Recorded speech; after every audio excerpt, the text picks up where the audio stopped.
Welcome to our posts. Today, we will see stories of r/ProRevenge. Fired from my job, but received a year's worth of pay and got my boss fired. This happened in the early 2010s, before the advancement of technology in video editing and content creation.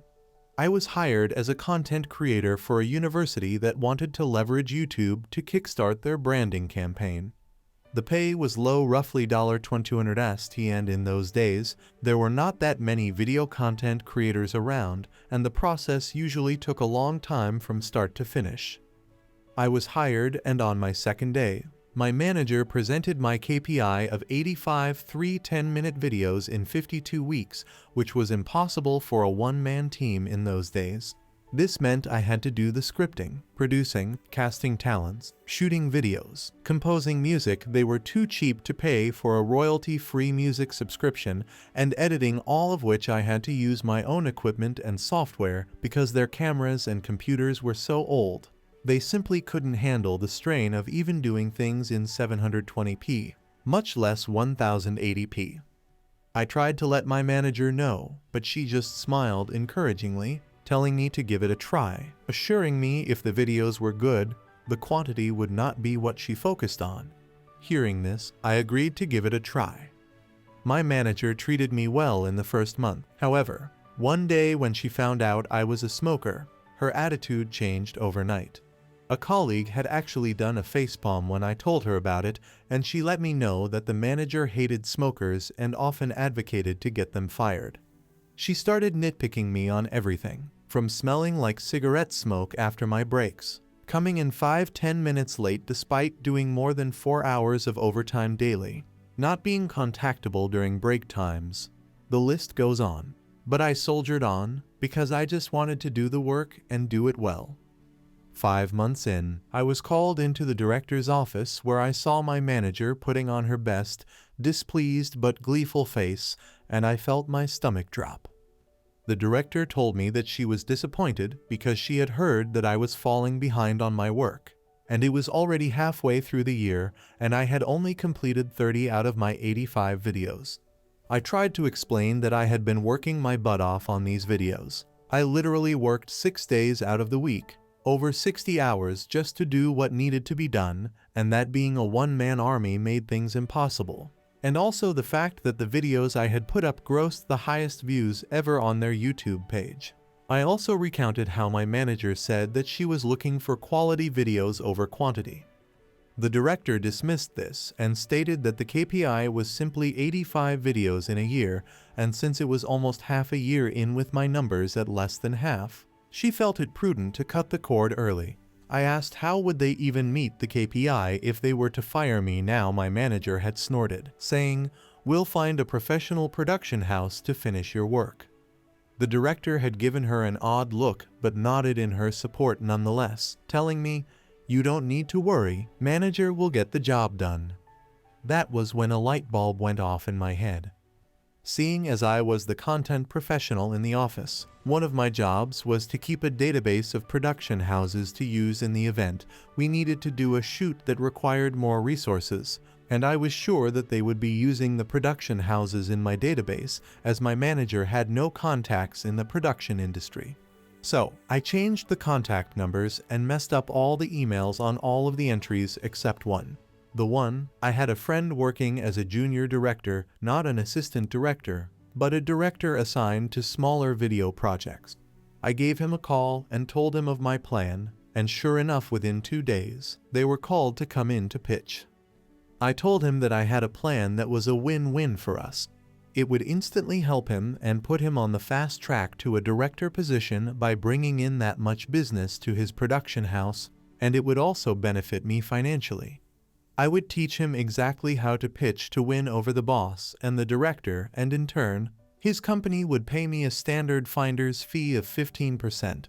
He agreed instantly and immediately put me on the line with his general manager, who upon realizing this was to be 6 months of work for a high 6-digit payout, instantly agreed and drew up a contract. As it turns out, after I gave them a metaphorical step-by-step playbook, they were the perfect fit. somehow understanding the needs and style of the university as well as the sort of themes the university wanted to feature. The director and my former boss were amazed that my friend's production house was so familiar with their content that they signed them up on the spot. Now, even back then, using a production house back then was not cheap. Each video that they produced could cost double to triple my monthly salary, given that they had specialized people for each function: producer, director, director of photography, gaffer, sound person, video editor, assistant director, production assistants, etc. But this meant that they could complete a video every 2-3 days. So yes, they produced 50 videos in a span of 4 months for over 100 months of my salary, and I sat back and collected the healthy 15%, which was about 15 months of my salary. This allowed me to put money aside for a holiday, and the rest to further my studies with a respected film school overseas. I thought my plan ended here, and I had gotten back at my former bosses. But to my surprise, I received a call from my colleague while I was holidaying in Bali one day. This was the same colleague who had facepalmed when I told her that my manager had found out that I was a smoker. She told me that my former manager had been fired and my director given a massive blasting by the chancellor of the university. The content creation project which I was hired for was only given a budget equating to about 1.5 years of my salary, and they had exceeded that budget by over 10 times. My former manager was so desperate to ensure that her content creation project could be completed that she had thrown caution to the wind, paying anything to get the job done so that she could show my director that she had completed the project, and had approved the massive spend without getting consent from the director. So that is how I got my friend a super fast promotion to a full director in his production house, and 1 year of pay after getting unfairly fired from my job. Next story. 401k with a side of revenge. Someone suggested I post this story over here. Enjoy. When our first child was born, my ex forced me to quit my job. When our second child was 2, I found out about his affair. By then he was extremely verbally, emotionally, and sometimes physically abusive. When he abused our firstborn, I put him out. That was in 2012. I couldn't afford daycare to work and had no family support. He refused to give me any money to take care of the kids, saying, "The courts haven't ordered me to give you a dime." He lied to the bank and had my accounts frozen, and even assaulted me when I filed for default in the divorce. The judge finally ordered him to pay child and spousal support 6 months after I kicked him out. It was $2,562 a month. He refused to pay it until the garnishment kicked in, and by then he was $6,000 behind in support. I used that to get permission to move away. I remarried 1 year after the divorce. I checked the court docs, and there was a little box that said spousal support stopped upon remarriage if that box was checked. It wasn't checked, so I figured I was good. Instead of filing for his retirement, I just took that year of spousal support, $12,000, and left it alone. Spousal support was only ordered for 2 years. In 2017, he filed for sole custody of the kids out of nowhere. That was when he found out I had remarried, and he had paid spousal support to me during the first year of my marriage. I told him I took that money instead of filing for my share of his retirement. I said if he let me keep that $12,000, I wouldn't file to split his $401k. He demanded that I repay the spousal support. The judge ordered me to repay it, but increased child support and deducted the repayment from that. It ended up that I got an extra $20,000 a month, and he repaid himself. He dropped his bid for custody in exchange for 2 extra weeks in summer. I pursued the retirement account split. He refused to cooperate and dragged it out for 4 years. It was so bad, they sanctioned him, and he had to pay me $600 a month for 1 year in addition to child support. They also charged him with contempt. In Jan 2021, he proposed to his girlfriend. In May of 2021, I finally got the disbursement from his 401k. I won't say how much it was, but it was about 4 times the amount of spousal support overpayment. I had no idea it would be that much. I had thought it would be around $12,000, which is why I thought keeping that year of spousal, and not filing for his retirement account was a fair trade. Had he not tried to take the kids from me, I never would have filed to split the account. Play stupid games, win stupid prizes. His fiancée emailed me recently and told me it is my fault he won't marry her because I cleaned out his retirement account. She said I shouldn't have stolen his money. I told her that I gave him the option to let me keep that year of spousal support or take it back and I could file for his retirement. He chose to have me file for his retirement. I told her that if he really wanted to marry her and protect his assets, they could get a prenup so he wouldn't have to worry about it. She said she shouldn't have to sign a prenup because I robbed him. I never asked to be financially dependent on him. He clearly indicated he wanted a court order to take care of his kids, so I got him one. I tried to be fair and take the lesser amount by taking the spousal support and not filing for his retirement. He wouldn't let me. In summary, my ex refused to pay me until support orders dropped, refused to pay until they revoked his license, tried to get me in trouble for accepting spousal support over payment, and in the end, it cost him a lot of money out of his 401k. Next story. Boss tried to sleep with my fiancée. This was several years ago. So my boss, an extreme type A personality, found out I was seeing a young lady at another one of our offices. It was a long-distance relationship. He was the type he liked to control everything and mess with people for fun. He was also married to another employee, but he was very unfaithful. And he had a hobby, photography. He liked to take pics of himself and his conquest in the act. Then he would show the pics around the production floor and brag about it. Well, on his next trip to this other office, he tried to get my girlfriend to sleep with him, but she spurned him. He made up some lies and got her fired. It took a long time, but I was patient. I knew he kept the photos in his office. He could not risk keeping them at home where his wife might stumble upon them. One Saturday I was working out and the cleaning lady came through. They unlocked his office. I came in acting like I was taking dimensions on some drawings. The lady just asked me to close the door when I was finished. She left and went down toward accounting. That's when I went through his desk. Sure enough, in the back of one drawer, I found a stack of photos 4 tall. I took them all. Then I waited until he went on another trip. When he did, I went out for lunch. I had a dozen pics of him, in the act with 4 different women, all showing his face. The women all had dark or red hair. His wife is a blonde.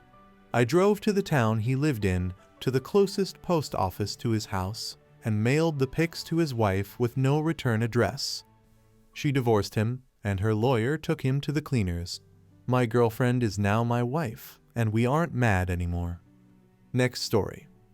When I wrote my dad's obituary, I didn't mention my mom and exposed her years of abuse and neglect. I originally posted this in ProRevenge, but it was removed, so I'm guessing it's more appropriate for here. My dad died December 1, 2022. He briefly lived with me before his passing after a long stint of being chronically ill for the past 15+ years. As his health declined, he relied more on my mom for things. Prior to this, she was never a great person and fully took advantage of his disability and mobility issues as he declined. For years, she claimed to be separated and divorced, talking to other men on the internet. She made claims many times she was going to move away and marry someone else. In addition, she took advantage of him financially. We tried every legal avenue we could find to have her kicked out, arrested, or force her out, but those attempts were met with responses that it was a civil matter and there was nothing that could be done. He made me durable POA and added me to all his accounts. This is a small portion of her abuse, but I promise her actions were no less than neglectful and exploitive. I'd tried for years to get my dad to move in with me, but he wasn't leaving the house he worked so hard to pay for. I brought him home on hospice the day after Thanksgiving and made sure his final days were the best they could be. After meeting with the funeral home to carry out his final wishes, I was told they required consent from my mother to allow me to cremate him. It was no surprise she initially told me no and only agreed after I allowed her to keep the Social Security survivor benefits, which would have been hers anyway. I wrote his obituary and left her out of it. There was not a single word or mention he'd ever been married or had a spouse. I didn't feel she deserved to be recognized or viewed as a grieving widow when she spent their marriage as a crappy spouse and person. She lost her mind, and there were many questions from friends and family alike. I've spent years in therapy working through maternal narcissistic abuse and believe if she didn't want me to talk about it, she shouldn't have done it. When people asked about it, I was honest about the years of abuse my father and I endured from her. I've completely ruined the public image and victim complex she spent years creating. I might be the villain and butthole in this scenario, but I'd do it again in a heartbeat. Next story. An attorney's dream case, my parents vs. the bank. In 1973, my parents had enough money to build a little ranch house in the country. The small bank in town approved the mortgage, and the bank signed a contract to give Bob the money to build the house. Bob, as it turns out, was overbooking himself all over town, leaving his clueless minions to do the actual work. The build took longer and longer, with more and more work having to be ripped out and redone. We're not talking about using the wrong color paint or nailing up some wonky trim here. The architect forgot to fully erase a line on the blueprints, and the framers built a wall through the bathtub. My mother was told, "Don't put anything heavy in the kitchen cabinets, BC. They were attached to the drywall, not the studs, using a few roofing nails through the back of each cabinet." The garage door opening was framed into the living room instead of towards the driveway, and so on. When the bank's representative showed up for the final inspection, my parents met him in the front yard and refused to sign off on Bob's work. Then representative became angry, as the bank had paid Bob a lot of money. He strode to the front door and pulled on the doorknob, whereupon the entire door casing included fell on him. It had simply been wedged, not nailed into place. The bank called Bob, who finally showed up to supervise the work himself. The only problem was that Bob wasn't any better at building a house than his minions were. My parents still refused to sign off on the house. My mother was a stay-at-home mom, in a nasty rental with 2 tiny children, while my dad was working 2 jobs while this was going on. Throughout the entire process, the bank and Bob treated them very poorly, bullying my mom and lying to my dad. What should have been an exciting time for my parents was ruined. My mom cried a lot. My dad got depressed. Finally, the bank threatened my parents with foreclosure, and Bob threatened to sue my parents for breach of contract. BC. The bank refused to pay him any more money. So my exhausted parents went to an attorney and gave him the rundown. Plumbing, electrical, tiling issues, the whole sorry mess. My parents were scared. All they had was their small down payment savings, so if this became a lengthy court battle, the bank and Bob would win. The attorney, Tom, was kind, but my dad said he could tell that he and Mom were doomed from Tom's facial expressions as he sorted through the paperwork. Then, abruptly, Tom smiled. "Let's get everyone together for a meeting," he told my parents, "tomorrow." So my parents, Tom, the bank's representative, the bank's attorney, Bob, and Bob's attorney met at the bank. Tom didn't give anyone else time to begin. He said, "Well, my clients have decided that they no longer want this house. Please remove it." Everyone else started to laugh. "Remove it? Have you lost your mind?" Tom, in a sweeping, theatrical gesture, placed a deed on the table. "My clients own the land the house is sitting on outright. They no longer want the house. Get the house off my client's land." Bob's attorney stared at the deed and then turned and stared at Bob. "You built a house on land you don't own?" Bob nodded. The bank's attorney started yelling at the bank's representative.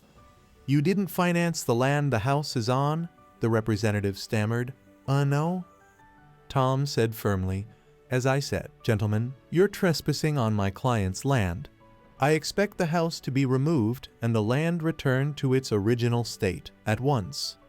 My dad said he'll remember the blank looks everyone on the other side of the table passed to one another for his whole life. Sure, the bank could foreclose on a house that wouldn't exist by the end of the week, with no way to recoup the money. They didn't even own the land it was on. Bob was out the 50% he'd paid out of pocket. Plus, he was on the hook for tearing down the house and removing it. On top of that, the bank would undoubtedly want him to repay the initial 50% they'd given him. Could they have gone after my parents? Sure. A foreclosure would have meant bad credit for my parents moving forward. They might lose their down payment. But to sign off on the house in its condition at that time would have meant thousands and thousands of dollars in cash to replace or repair everything from the roof to the basement before the house could be safely lived in. The bank knew my parents didn't have that kind of money. They're the ones who approved the mortgage. Suddenly, my parents were good people. It was all such a misunderstanding, and the bank and Bob couldn't do enough for them. The house was brought in line with the original blueprints and specifications immediately, at no extra cost to my parents, but at considerable cost to Bob. My parents signed the mortgage. Bob got the rest of his money and just about broke even on the build. The bank's representative was fired.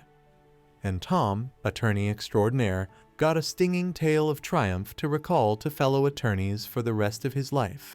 Before you question this tale, please remember that 1973 was 50 years ago. Banks did things differently back then. Smaller rural banks, in particular, were not run the same way the bigger city banks were. There were far fewer federal regulations, and in a smaller community people didn't always follow them. Anyway, I'm pretty sure they don't always follow them now. Yes, they built a wall through the bathtub. No, I'm not making that up. I even left out how a plumber left his lunch bag on a partially built kitchen cabinet, but the cabinet maker didn't feel it was his job to move the bag, so he left it there and built the rest of the cabinet around it. I don't know where Bob found these people, but they were gems, every one of them. Edit. I must admit that I'm immensely surprised at the traction this story has gotten. The bank and Bob put together very poorly written and pretty much unenforceable contracts. My parents' attorney figured this out, and the bank and Bob had to back off. I thought this was interesting, but surely not the one and only time this happened. Aren't contracts being written all the time by clueless people? Is this really that unique? I guess we should be glad it is. Thanks for reading. I hope you guys like this video. If you did, make sure like, comment, share, and subscribe the channel. Our posts